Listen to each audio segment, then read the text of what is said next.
Recently, interests for Africa and Kenya, in particular by the United States of America, appear heightened. This is following observations such as the visit by U.S. Secretary of State John Kerry prior to Obama's visit, and many officials have drawn attention to Kenya. Kenya has had a long-standing relationship between the United States, with the United States since the period, actually before independence, even during colonialism. It has always been a multifaceted relationship whereby the United States has its interests in Kenya, and also Kenya has its interests that actually are the key factors that influence or keep this relationship going. One of the most important factor in this relationship, or interest in this relationship, is Kenya's position, geographical or geopolitical location within this region.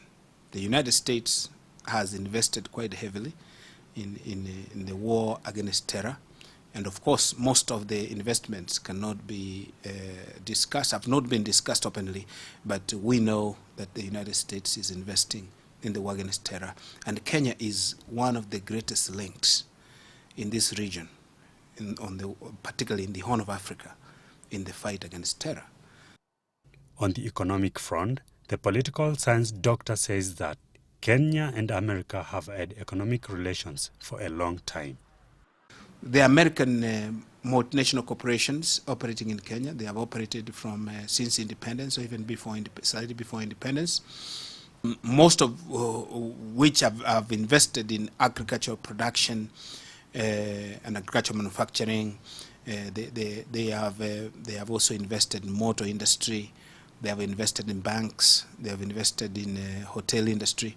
And the United States thus has its own interests in Kenya that are of an economic nature.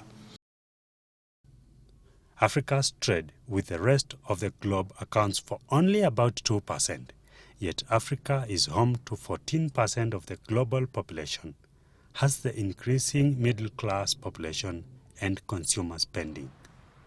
This means market.